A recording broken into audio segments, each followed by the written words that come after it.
أعوذ بالله من الشيطان الرجيم بسم الله الرحمن الرحيم ما كان محمد أبا أحد من رجالكم ولكن رسول الله وخاتم النبيين وكان الله بكل شيء عليما إن الله وملائكته يصلون على النبي يا أيها الذين آمنوا صلوا عليه وسلموا تسليما الصلاة والسلام عليك يا سيدي يا رسول الله وعلى آلك وأصحابك يا حبيب الله الصلاة والسلام عليك يا سيدي يا رسول الله وعلى آلك وأصحابك يا رحمة للعالمين الصلاة والسلام عليك يا شفيع المذنبين وعلى آلك وأصحابك يا خاتم النبيين يا راحة العاشقين يا مراد المشتاقين یا شفیع المذنبین یا خاتم النبیین۔ سامعین محترم، جیسے کہ آپ سب کو معلوم ہے کہ ماشاءاللہ سے عقیدہ ختم نبوت کے حوالے سے ادارہ جال حق کی جانب سے ایک بیانات کا سلسلہ شروع ہو چکا ہوا ہے۔ اس طرح ہم نے مختلف شخصیات کی جو خدمات ہیں عقیدہ ختم نبوت کے حوالے سے جو ان کے کام ہیں وہ ہم نے بیان کیے۔ تو آج انشاءاللہ تعالی ہم بیان فرمائیں گے اعلیٰ حضرت امام احمد رضا خان بریلوی رحمۃ اللہ علیہ کی خدمات۔ جیسے کہ آپ سب کو معلوم ہے کہ آپ کی ویسے بھی بہت زیادہ خدمات ہیں ماشاءاللہ سے، جتنا دین اسلام کے لیے آپ نے لکھا اور لوگوں کو بتایا، اور اس حوالے سے دیکھا جائے تو آپ کی بے شمار کلام ہیں جو بچوں میں بڑوں میں یکساں مقبول عام ہے ماشاءاللہ سے۔ آپ کا لکھا ہوا سلام مصطفیٰ جان رحمت پہ لاکھوں سلام، یہ صرف انڈیا پاکستان میں ہی نہیں بلکہ پوری دنیا میں جہاں جہاں مسلمان آباد ہیں وہ، اور جو اس زبان کو نہیں بھی جانتے وہ بھی اس کلام کو سن کے جھوم رہے ہوتے ہیں۔ سب سے اولیٰ و اعلیٰ ہمارا نبی، سب سے بالا و اعلیٰ ہمارا نبی، زمین و زمان تمہارے لیے، مکین و مکان تمہارے لیے، لم یاتی نذیر و کفی نظرین۔ کیا کیا بتاؤں آپ کو کہ اس ماشاءاللہ ایسے گلدستے جو نعت کے درود و سلام کے جو اعلیٰ حضرت کی جانب منسوب ہیں، جو آپ نے ماشاءاللہ سے حضور صلی اللہ علیہ وسلم کی بارگاہ میں پیش کیے، اور ان کی مقبولیت کا اندازہ اور ان کی قبولیت کا اندازہ آپ لگائیں کہ ماشاءاللہ سے پورے آج تک ابھی مطلب کتنے سال ہو چکے ہیں اس بات کو ان کو لکھے ہوئے، 100 سال سے اوپر کا عرصہ ہو گیا، لیکن ماشاءاللہ سے آج بھی ویسے ہی ماشاءاللہ عوام میں مقبول ہیں، کیونکہ جو اللہ کے حضور مقبول ہو جاتا ہے نا تو پھر اس کی ہر بات مقبول ہو جاتی ہے۔ جو زندہ ہوتے ہیں نا اللہ والے تو ان کو مردہ مت کہو، تو جو زندہ ہوتے ہیں ان کے کلام بھی زندہ ہوتے ہیں۔ کتنے لوگ ہیں جو مر جاتے ہیں اور ان کے کلام کچھ عرصے کے بعد لوگ بھول جاتے ہیں، لیکن جو اللہ والے ہوتے ہیں ان کے لکھے ہوئے کلام بھی زندہ ہوتے ہیں۔ یہ مثالیں بے شمار ہمارے سامنے ہیں۔ تو سامعین محترم، اعلیٰ حضرت وہ ہستی ہیں کہ جنہوں نے ویسے تو کتنے زیادہ فتنے اٹھے اسلام کے خلاف، اور بانی اسلام حضرت محمد مصطفیٰ خاتم الانبیاء سید الانبیاء صلی اللہ علیہ وسلم کے خلاف بہت سے فتنے اٹھے، اور ان کا مقابلہ کرنے کے لیے بھی اللہ تبارک و تعالیٰ نے اپنے اولیاء اپنے اہل علم کو بھیجتے رہے۔ اور جس طرح یہ فتنہ قادیانیت اٹھا، یہ بہت بڑا فتنہ تھا، جتنا بڑا فتنہ تھا، اور اس کو سپورٹ تھی جس طرح انگریزوں کی یا اور لوگوں کی جو اسلام مخالف قوتیں تھیں ان کی سپورٹ تھی ان کو بہت زیادہ، تو پھر اللہ تبارک و تعالیٰ نے اسی لیول کے بڑے بڑے جو بزرگ تھے ان کو اس کے سامنے کھڑا کیا۔ تو جس طرح پیر مہر علی شاہ صاحب نے، اور جس طرح حضور قبلہ پیر سید جماعت علی شاہ صاحب نے اس دور کے اندر فتنہ قادیانیت کا پیچھا کیا، نہ صرف بلکہ لوگوں کو اسی سے آگاہ کیا، تو اسی طرح اعلیٰ حضرت امام احمد رضا خان بریلوی رحمۃ اللہ علیہ اور آپ کے خانوادہ نے اس کے لیے بڑھ چڑھ کر بہت زیادہ کام کیا۔ یہاں تک کہ بریلی شریف سے اتنا کام کیا گیا کہ صرف اپنے تو اپنے پرائے بھی اش کر اٹھے۔ تو یہ آپ کی بہت زیادہ خدمات ہیں، بہت زیادہ کتابیں ہیں جو فتنہ قادیانیت کے حوالے سے بھی ہیں، ناموس رسالت محمد صلی اللہ علیہ وآلہ وسلم کے حوالے سے بھی ہیں، اور آپ ایک خود بذات خود ایک بہت بڑی علمی شخصیت ایسی ہیں کہ عرب کے علماء بھی آپ کی علمی بصیرت کو بہت زیادہ مانتے تھے، اسی سے اقرار کرتے تھے کہ بھائی جو اعلیٰ حضرت امام احمد رضا جو ہیں جو وہ لکھتے ہیں وہ بہت اعلیٰ لکھتے ہیں۔ تو سامعین محترم، ایک مولانا صاحب تھے، انہوں نے قیام بریلی کے دوران ایک حدیث پاک اپنے اس عقیدے کا مطلب ایک حدیث پر انہوں نے اپنے اس عقیدے کا اعلان کیا۔ جب حدیث اثر ابن عباس کی بنیاد پر اپنے اس عقیدے کا اعلان کیا کہ رسول اللہ صلی اللہ علیہ وسلم کے علاوہ بھی ہر طبقہ زمین میں ایک ایک خاتم النبیین موجود ہے، تو اعلیٰ حضرت کے والد گرامی رئیس المتکلمین مولانا نقی علی خان رحمۃ اللہ علیہ نے ان کی بروقت گرفت کی اور عقیدہ ختم نبوت کے منافی قرار دیتے ہوئے ایسا عقیدہ رکھنے والے کو گمراہ اور خارج اہل سنت قرار دیا۔ معلوم ہوا کہ آپ کے جو والد محترم تھے بہت بڑے عالم فاضل تھے، اور انہوں نے بھی ماشاءاللہ سے اگر کوئی کسی نے بے ادبی اور گستاخی کی تو بروقت اس کا جواب دیا، یہ نہیں کہ خاموشی اختیار کر لی تو چلو یار اللہ پاک اس کو اس کا جو ہے وہ دے گا۔ جیسے آج ہمارے لوگ بات کرتے ہیں نا کہ یار یہ دین کا معاملہ ہے تو اللہ بہتر جانتا ہے۔ اللہ تو بہتر جانتا ہے، لیکن اللہ تعالیٰ نے ہمیں بھی تو یہاں پہ رکھا ہے نا کہ اگر کوئی بدتمیزی کر رہا ہے، بے ادبی کر رہا ہے، گستاخی کر رہا ہے، تو ہم اس کو اگر زبان سے روک سکتے ہیں اس کو زبان سے روکیں، ہاتھ سے روک سکتے ہیں تو اس کو ہاتھ سے روکیں۔ تو اتنا تو ایمان ہونا چاہیے نا کہ ہم اس کو زبان سے روک پائیں۔ تو یہ اعلیٰ حضرت امام احمد رضا خان بریلوی رحمۃ اللہ علیہ کے والد محترم نے ایسا کیا۔ اس کے بعد آپ کے جو بھائی تھے برادر اعلیٰ حضرت مولانا محمد حسن رضا خان بریلوی رحمۃ اللہ علیہ، انہوں نے ایک کتاب لکھی ماشاءاللہ سے کہر دیان علی مرتد القادیان کے نام سے، انہوں نے ماشاءاللہ سے ایک رسالہ لکھا۔ اس میں بھی قادیانیوں کی جو سازشیں ہیں اور جو ان کے سوالات اور جوابات ہیں ان کا مدلل جواب دیا، جس کی وجہ سے قادیانی دنیا جو ایک مرتبہ ہل کر رہے گی۔ اس کے بعد آپ کے اعلیٰ حضرت امام احمد رضا خان بریلوی رحمۃ اللہ علیہ کے بڑے بیٹے حجت الاسلام علامہ مفتی محمد حامد رضا خان قادری بریلوی رحمۃ اللہ علیہ نے الصارم الربانی علی اسراف القادیانی لکھ کر حضرت عیسیٰ علیہ السلام کی حیات اور ان کی دنیائے عرضی پر دوبارہ تشریف آوری قرآن و حدیث کی روشنی میں ثابت کر کے مرزا قادیانی کے مکر و فریب کا پردہ چاک کر دیا۔ کیوں کہ مرزا قادیانی جو تھا وہ اپنے آپ کو مسیح موعود کہتا تھا، اور یہاں تک کہ اس نے اپنے آپ کو عیسیٰ علیہ السلام ہونے کا توبہ نعوذ باللہ دعویٰ کر دیا تھا۔ تو پھر آپ نے بتایا کہ بھئی عیسیٰ علیہ السلام جب دوبارہ تشریف لے کر آئیں گے تو قرآن اور احادیث کی روح سے وہ کیسے تشریف لے کر آئیں گے، کس علاقے میں تشریف لے کر آئیں گے، اور پھر وہ دین محمدی صلی اللہ علیہ وآلہ وسلم پر کیسے عمل پیرا ہوں گے، اور وہ جب تشریف لائیں گے تو وہ دین محمدی صلی اللہ علیہ وسلم کی تبلیغ کریں گے، اپنے دین کی نہیں تبلیغ کریں گے، مطلب انجیل یا بائبل نہیں لوگوں کو بتائیں گے، یہاں تک کہ وہ مکہ اور مدینہ میں بھی جائیں گے اور مدینہ پاک میں نبی پاک صلی اللہ علیہ وسلم کے روضہ اقدس پہ جا کے درود و سلام پیش کریں گے، اور درود و سلام پیش کریں گے، اور اس کے بعد جب ان کا وصال ہوگا تو وہ روضہ رسول صلی اللہ علیہ وسلم میں ہی ان کا مدفن ہوگا، ان کی قبر مبارک وہاں پہ بنائی جائے گی۔ جبکہ ہم سب کو معلوم ہے کہ قادیانی مرزا کا جو ہے مرا تو کہاں مرا، لیٹرین کے اندر، اور اس کو دفنایا کہاں گیا،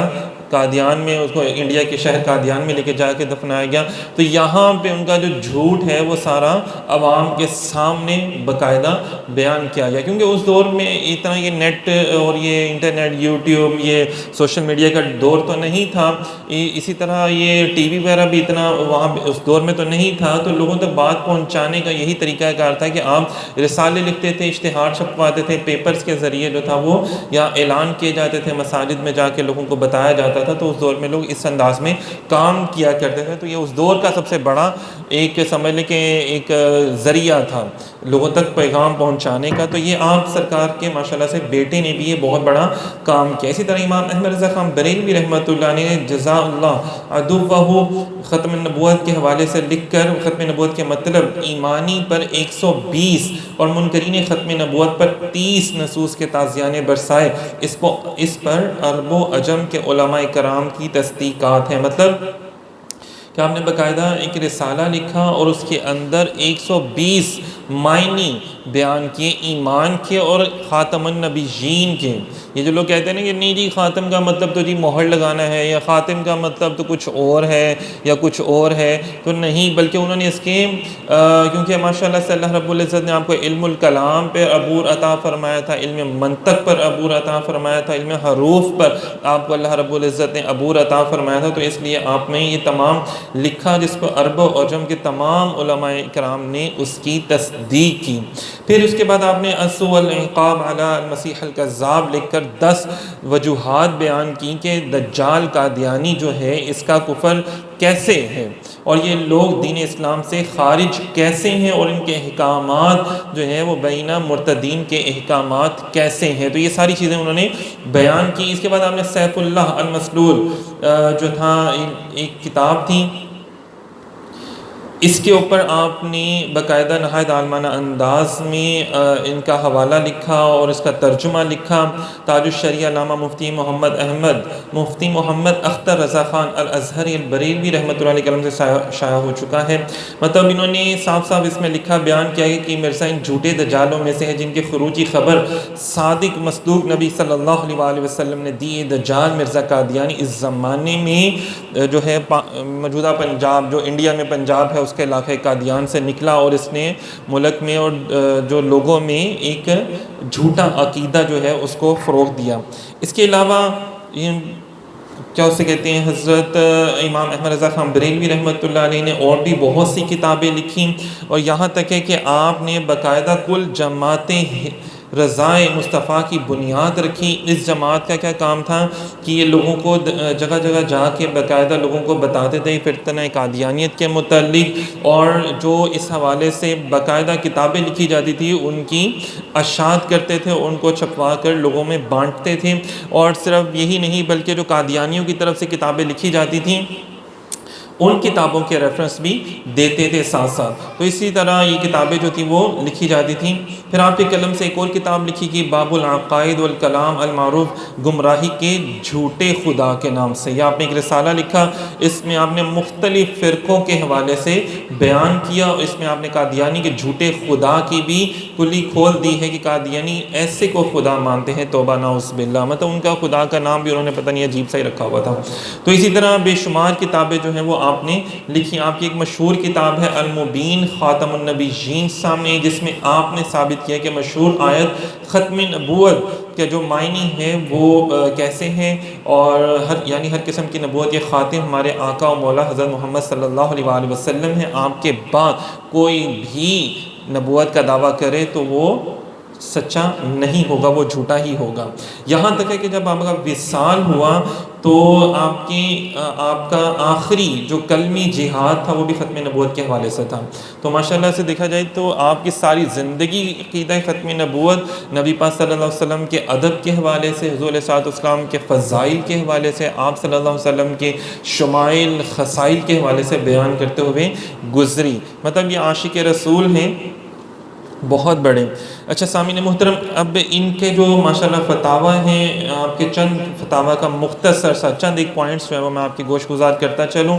کہ جو ماشاءاللہ سے ابھی انہوں نے اتنی زیادہ کتابیں لکھی اور اتنے زیادہ جو فتویٰ جات دیے، اور ماشاءاللہ سے جو آپ کے تمام فتاوی ہیں ان کو ایک کتاب میں اکٹھا کیا گیا، اور اس کتاب کی تقریباً 33 سے 34 جلدیں ہیں فتاوی رضویہ کے نام سے، جو ماشاءاللہ سے یہ بھی ایک بہت بڑا کام ہے۔ 34 جلدوں میں جو آپ نے اپنی زندگی میں جتنے مسئلے مسائل بیان کیے تو اس حوالے سے، اور فتاوی رضویہ کی 34 جلدوں میں سے 14ویں اور 15ویں جلد میں ماشاءاللہ سے آپ نے عقیدہ ختم نبوت کے حوالے سے مفصل بیان فرمایا، اور اس میں تمام چیزوں کے بارے میں کھول کھول کے بیان کیا ہے کہ کیا چیز ہے اور کیسے ہے۔ تو آپ کے چند پوائنٹس جو ہے میں آپ کے سامنے بیان کروں گا کہ مرتد ہونے کے لیے صرف انکار خاتمیت ہی کافی ہے۔ مطلب اگر آپ کوئی شخص نبی پاک صلی اللہ علیہ وسلم کا آخری نبی ہونے کا انکار کرتا ہے تو سمجھ لیں کہ وہ مرتد ہو گیا۔ نہ قادیانیوں کی نماز ہے نہ ان کا خطبہ، مطلب آپ ان کی نماز کو نماز نہیں کہہ سکتے، ٹھیک ہے۔ یہ تو اب آ کے پاکستان کا قانون بھی بن گیا ہے، آئین میں بھی ہے کہ قادیانی جو ہیں وہ مسلمانوں کی کسی بھی چیز کو اپنی چیز کہہ کے بیان نہیں کر سکتے، وہ اپنی عبادت گاہ کو مسجد نہیں کہہ سکتے ہمارے پاکستان کے آئین کے مطابق۔ تو یہ اعلیٰ حضرت نے اس کے اوپر یہ فتویٰ جاری کیا تھا کہ نہ قادیانیوں کی نماز ہے نہ ان کا خطبہ تو مسلمانوں کا ہوتا ہے نا، تو وہ مسلمان اگر آپ خطبہ بنا رہے ہیں اپنا تو اس کا مطلب مسلمانوں کی نقل اتار رہے ہیں، تو مسلمانوں کی نقل اتارنے کی بجائے اپنی کوئی چیز بنائے نا۔ اگر آپ کو اتنا ہی اپنا نیا مذہب آتا ہے، اتنا اس سے محبت ہے، تو خطبہ کہ وہ مسلمان ہی نہیں۔ تو مرزائی مرتد ہیں، جیسا کہ حسام الحرمین نے واضح بیان کی لکھا ہوا ایک رسالہ ہے، اور مرتد مرد یا عورت اس کا نکاح کسی مسلمان سے نہیں ہو سکتا۔ آج کل لوگ کہتے ہیں نا چلو یار وہ کیا ہے، اللہ کو تو مانتا ہے نا، بھائی اللہ کو کہاں مانتا ہے، وہ تو نبی کو ہی نہیں مانتا، اللہ کی تعلیمات کو نہیں مانتا، تو پھر ایسے بندے سے شادی کرنا نہایت ہی گناہ کا کام ہے۔ اسی طرح فرمایا کہ لا الہ الا اللہ محمد رسول اللہ، حضور صلی اللہ علیہ وسلم کے بعد کسی کو نبوت ملنے کا جو قائل ہو وہ متلقن کافر مرتد ہے، اگرچہ کسی ولی یا صحابی کے لیے مانے۔ مطلب اگر کسی ولی کو بھی ہم نبی کا درجہ دیتے ہیں، یا کسی صحابی رسول صلی اللہ علیہ وسلم کا بھی نبی کا درجہ دیتے ہیں، جیسے ہمارے یہاں پہ مختلف فرقے ہیں، تو وہ کسی ولی کو یا کسی نبی کو درجہ دے رہا ہوتا ہے، تو وہ بھی پراپر پورا ایک مرتد ہونے کے لیے کافی ہے اس کے لیے۔ تو اس کے بعد فرمایا گیا سب سے بھاری ذریعہ اس کے رد کا اول کلمات کفر پر گرفت ہے، جو قادیانی کی تصانیف میں برساتی حشات کی ذریعے، مطلب انہوں نے جو بھی کیا اس سے کہتے ہیں کلمہ کفر کیے ہیں، اگر کوئی اس کو مانتا ہے تو وہ بھی مرتد کہلانے کا حقدار ہے۔ مرزائیوں کے لڑکوں کو جو ابھی سن شعور پر نہیں پہنچے اور اپنے ماں باپوں کے، اچھا یہ کہتے ہیں کہ جناب جو مرزائیوں کے گھر میں پیدا ہوا ہے تو کیا وہ مسلمان ہوگا یا وہ مرزائی ہوگا؟ تو آپ اس کا جواب دیتے ہیں کہ وہ سب مرزائی ہیں، مگر عقل و تمیز کی عمر کو اگر پہنچ جاتا ہے اور اچھے برے کو سمجھ جاتا ہے اور وہ مرزائیوں کو کافر مانتا ہے اور ٹھیک اسلام لے آتا ہے اور نبی پاک صلی اللہ علیہ وسلم کا کلمہ پڑھ لیتا ہے تو وہ مسلمان کہلائے گا۔ لیکن اگر وہ نبی پاک صلی اللہ علیہ وسلم کا کلمہ نہیں پڑھتا اور مرزائیوں کے دین پر ہی قائم رہتا ہے تو وہ مرتد ہی کہلائے گا۔ کیونکہ ظاہری بات ہے جب آپ عقل و شعور کو پہنچ جاتے ہیں، آپ سمجھدار ہو جاتے ہیں، آپ ہر چیز کو سمجھنا شروع کر دیتے ہیں، تو اس کے بعد تو پھر آپ کے سامنے قرآن بھی آ جاتا ہے اور نبی پاک صلی اللہ علیہ وسلم کی احادیث مبارکہ بھی آ جاتی ہیں۔ آج شاید ہی کوئی ایسی جگہ ہو کہ جہاں بھی دین اسلام نہ پہنچا ہو، ہر جگہ پہ ماشاءاللہ سے دین اسلام کو ماننے والے اور دین اسلام پر عمل کرنے والے پوری دنیا میں موجود ہیں۔ تو یہ ایک بہانہ ہی ہوگا اور یہ بھونڈا سا ایک بہانہ ہوگا کہ جناب ہمیں تو دین اسلام نہیں پہنچا، ہمیں تو احادیث نہیں پہنچی، حالانکہ ہر جگہ پہ ماشاءاللہ سے یہ موجود ہے۔ یہ قرآن پاک کا ایک اعزاز ہے کہ اور اذان کا ایک اعزاز ہے کہ پوری دنیا میں ماشاءاللہ سے اذان دی جاتی ہے۔ اسی طرح اگر کوئی بندہ جو ہے وہ نماز کی تحقیر کرتا ہے، عذاب الہی کو ہلکا ٹھہراتا ہے یا قادیانیوں کو بہت اچھا سمجھتا ہے اور دین اسلام کو بہت برا سمجھتا ہے، کہنے کو وہ کلمہ پڑھنے والا ہے، لا الہ الا اللہ محمد رسول اللہ کلمہ حضور کا پڑھتا ہے، لیکن وہ قادیانیوں کو اچھا سمجھتا ہے اور مسلمانوں کی جو نماز ہے یا مسلمانوں کے جو معاملات ہیں، نماز روزہ حج، جیسے ہم نے دیکھا ہو اکثر لوگ کہتے ہیں یار قربانی کرنے کی کیا ضرورت ہے، ہاں آپ نے کسی غریب کی مدد کر دو، حج کرنے کی کیا ضرورت ہے، فلانا کام کر دو، یار زکوٰۃ دینے کی کیا ضرورت ہے، فلانا کام کر دو۔ تو مطلب آج کل ایسے کیڑے مکوڑے اٹھ جاتے ہیں جن کو گھر میں کوئی دوبارہ چیز نہیں پوچھتا، کوئی سلام کرنے کا روادار نہیں ہوتا، وہ اتنے بڑے دین اسلام کے اوپر نکتہ چینیاں کہہ رہے ہوتے ہیں۔ تو ان کے بارے میں بھی فرمایا کہ وہ سب اسلام سے اس سبب سے اسلام کی بے عزتی کرنا اور اسلام کو عذاب الہی کو کچھ نہ سمجھنا، قادیانیوں کو اچھا سمجھنا، مظلوم سمجھنا کہ جناب مسلمان ان کے اوپر ظلم کر رہے ہیں، تو یہ سب کا سب جو ہے وہ اس کو اسلام سے خارج کر دیتا ہے۔ یہاں تک کہ اگر اس کا شوہر صحیح مسلمان ہے تو وہ اس کے شوہر سے اس کی جو ہے وہ اپنے شوہر پر حرام ہو گئی، اگر اس کے بعد کوئی اس کی اولاد ہوتی ہے تو وہ حرام ہوگی۔ قادیانی صریح مرتد ہیں، ان کا اچھا ذبح کیا ہوا مردار بھی، ان کا جو ہے نا وہ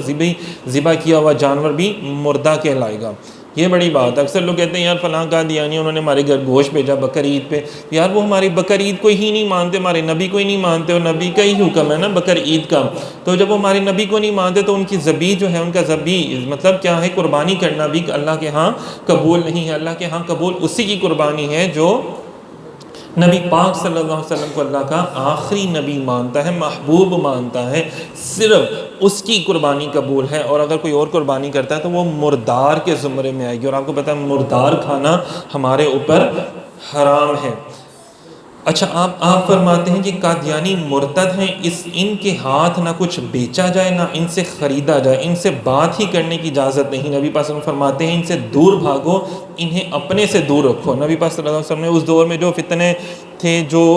جنہوں نے اسود انسی یا مسلمہ کذاب یا جس سے حضور علیہ السلام کے دور میں اقدس میں نبوت کا دعویٰ کیا، تو حضور نے فرمایا کہ ایسے لوگوں سے جو جھوٹی نبوت کا دعویٰ کر رہے ہو، جن کو اللہ کی طرف سے نبوت نہ عطا کی گئی ہو، تو ایسے لوگوں سے دور بھاگو، اور ان سے بات بھی نہ کرو، ان سے کچھ بیچو بھی نہ۔ ہمارے اکثر کاروباری حضرات، تاجر حضرات کو یہ سوچنا چاہیے کہ اہل کتاب کی بات ہو رہا ہے، وہ آپ کے نبی کو یہ تو نہیں کہہ رہے، یا جھوٹا تو نہیں کہہ رہے توبہ نعوذ باللہ، یا آپ کے نبی کو گالیاں تو نہیں دے رہے، یا آپ کے مذہب کی توہین نہیں کر رہے ہیں، یہ تو ڈائریکٹلی آپ کے نبی کی توہین کہہ رہے ہیں۔ مطلب آپ کو کہہ رہے ہیں جناب میں بکرا بیچ رہا ہوں، لیکن اصل میں وہ آپ کو سور کا گوشت دے رہا ہے، اس نے بوتل پہ لکھا ہوا ہے آب زمزم، لیکن اندر وہ شراب بیچ رہا ہے۔ تو یہ قادیانیوں کی مثالیں ہیں کہ اندر کچھ ہو رہے ہیں اور باہر کچھ اور ہیں۔ یہودی منہ پہ کہتا ہے میں یہودی ہوں، سکھ منہ پہ کہتا ہے میں سکھ ہوں بھائی،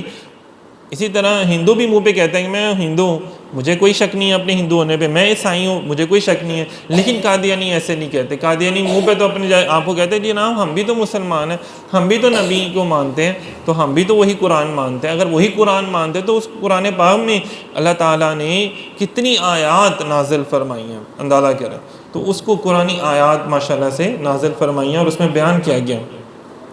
اگر کوئی قادیانی مسجد کے خرچ کے واسطے روپے وغیرہ دے، یا کسی طالب علم یا اس شخص کو مکان پر بلا کر کھانا کھلائے یا بھیج دے، ان دونوں صورتوں میں کھانا کھانا جائز ہے یا نہیں، یا وہ روپیہ مسجد میں لگانا کیسا ہے؟ تو اعلیٰ حضرت فرماتے ہیں نہ وہ روپے لیے جائیں نہ کھانا کھایا جائے، اور اس کے یہاں جا کر کھانا سخت حرام ہے۔ اکثر لوگ آگے کہتے ہیں یار وہ فلانا قادیانی تھا تو اس نے جناب وہ راشن بانٹ رہا تھا تو ہم نے تو اس سے لے لیا۔ یار تم نے کس سے راشن لیا؟ جو نبی پاک صلی اللہ علیہ وسلم کا گستاخ ہے، تمہیں کیسے ہو گیا یہ؟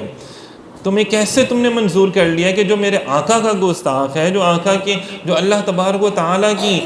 ہر شے کا گستاخ ہے، اور تم جناب صاحب اس سے جا کے مدد مانگ رہے ہو؟ تو اس سے بہتر نہیں کہ تم اپنے رب سے مدد مانگو، تم نبی پاک صلی اللہ علیہ وسلم کا واسطہ دے کے اللہ سے مدد مانگو۔ تو فرمایا یہ سخت حرام ہے۔ آج کل لوگ یہ اکثر آتے ہیں تو یہ کہتے ہیں کہ جناب آپ صاحب وہ فلانا بندہ تو بہت ہی اچھا ہے، وہ تو راشن بانٹتا، آپ تو ایسے ہی کہہ رہے ہیں۔ تو بھائی یہاں پہ آپ اللہ اور اس کے رسول کے جو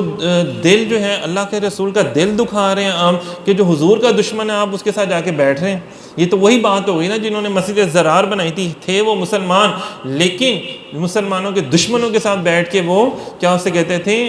ایک مخالفتیں کرتے تھے، سازشیں بنتے تھے، وہ مسلمان تھے اور مسجد انہوں نے بنائی تھی، تھا اللہ کا گھر، لیکن کیا کیا تھا صحابہ کرام نے اس کو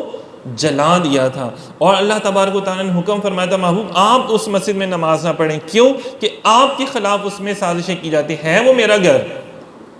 لیکن وہ مجھے پسند نہیں ہے، کیوں کہ اس میں آپ کی تعریف نہیں ہے۔ تو وہ جو مسلمان تھے، اندازہ تھے وہ مسلمان، لیکن کیا ہوا کہ صحابہ نے ان کے ساتھ باقاعدہ جنگ کی، کیونکہ وہ منافقین کا ٹولہ تھا۔ تو یہ منافقین سے بھی آگے جا چکے ہیں، مرتد ہیں، مرتد جو کہ نہ صرف مسلمانوں کے دشمن ہیں بلکہ یہ اسلام کے بھی بہت بڑے دشمن ہیں۔ اسی طرح اعلیٰ حضرت امام احمد رضا خان بریلوی رحمۃ اللہ علیہ کی بے شمار فتاوی جات جو ہیں وہ اس میں موجود ہیں۔ آگے ایک چیز اور کو آپ کو بیان کرتے ہیں، آپ کی ماشاءاللہ سے جو اولاد ہیں، آپ کے بھائی ہیں، بیٹے ہیں، اسی طرح جو آپ کے ماشاءاللہ سے خلیفہ حضرت اعلیٰ حضرت امام احمد رضا خان بریلوی رحمۃ اللہ علیہ کے شاگرد و خلیفہ شاہ عبد العلیم صدیقی کے لخت جگر ان کے بیٹے قائد اہل سنت علامہ شاہ احمد نورانی رحمۃ اللہ علیہ نے 30 جون 1974 کو قرارداد ختم نبوت پیش کی، جو کہ ماشاءاللہ سے 7 ستمبر 1974 کو متفقہ طور پر پارلیمنٹ نے یہ قرارداد منظور کر لی اور قادیانی کو دائرہ اسلام سے خارج اور اسلام و پاکستان کے دشمن جو ہے وہ اس کو قرار دیا گیا۔ اب یہ کون تھے؟ علامہ شاہ احمد نورانی رحمۃ اللہ علیہ کے والد صاحب کن کے مرید اور خلیفہ تھے؟ اعلیٰ حضرت امام احمد رضا خان بریلوی رحمۃ اللہ علیہ کے۔ جب استاد ایسے ہوں گے تو آگے شاگرد بھی پھر ویسے ہی اچھے اور بڑے کام کریں گے۔ اسی طرح اگر آپ دیکھیں جائیں تو گورنر جو تھا سلیمان تحصیل، جب اس نے بے ادبی کی اور اسلام اور توہین رسالت کا اس نے ایک جرم کیا تو اس کو جو مارا کس نے؟ اعلیٰ حضرت کی روحانی وارث غازی اسلام غازی ملک ممتاز حسین قادری نے سلیمان تحصیل کو واصل جہنم کیا کہ ماشاءاللہ سے اگر آج بھی ہمیں ان کے کلپس ملتے ہیں جو اعلیٰ حضرت کا کلام پڑھتے ہوئے کہ یا رسول اللہ نگاہ کرم ہو، اس طرح بے شمار کلام جو ہیں وہ ہم غازی ملک ممتاز حسین قادری رحمۃ اللہ علیہ کے جو جیل میں دوران جیل انہوں نے ماشاءاللہ سے وہاں پہ پڑھے اور عشق اور دیکھے جھومتے ہوئے جو پھانسی کا بندہ تھا اس کو گلے کے ساتھ لگایا کہ یار یہ جو رستہ ہے نا پھانسی کے پھندے کا، یہ میرے حضور کی بارگاہ تک جاتا ہے۔ دیکھیں کس جرم میں پھانسی ہوئی، عشق رسول، اور یہ کتنی بڑی پھانسی ہے کہ عشق رسول۔ کہتے ہیں نا کہ ہمارے تمہارے جنازے بتائیں گے کہ جناب کیا اس سے کہتے ہیں، امام احمد بن حنبل رحمۃ اللہ علیہ نے فرمایا تھا کہ ہمارے تمہارے جنازے بتائیں گے کون حق پر ہے۔ تو جب ملک ممتاز حسین قادری رحمۃ اللہ علیہ کا جب جنازہ ہوا اور جب گستاخ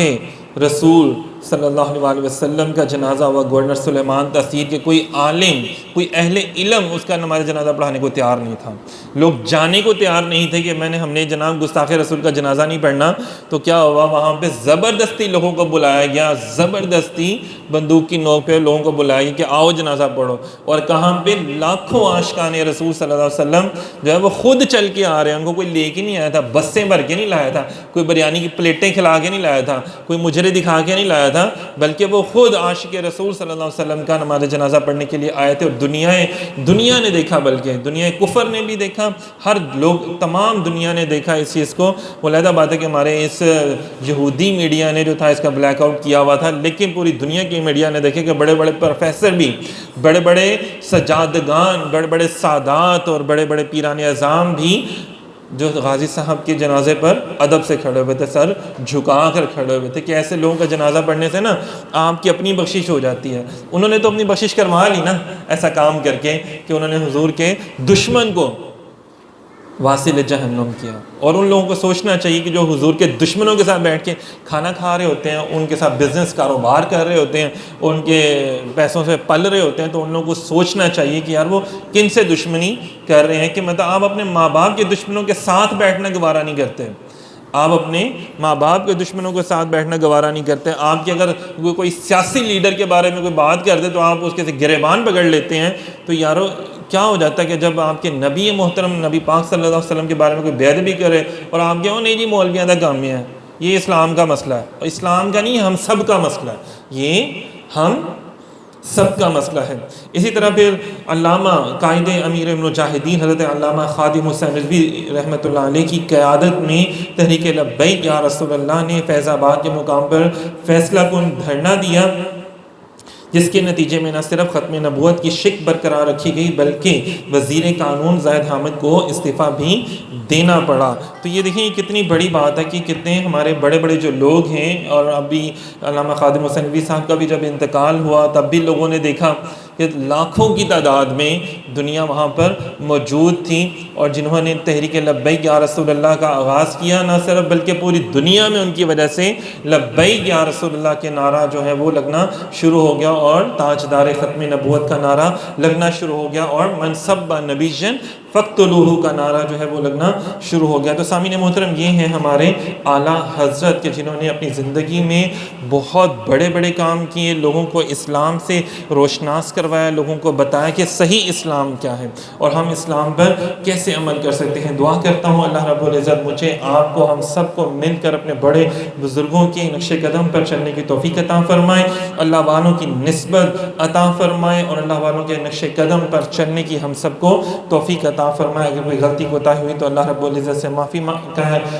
کے خواستگار ہیں، اور دعا کرتے ہیں اللہ رب العزت ہم سب کو حق سچ بیان کرتے رہنے کی توفیق عطا فرمائے،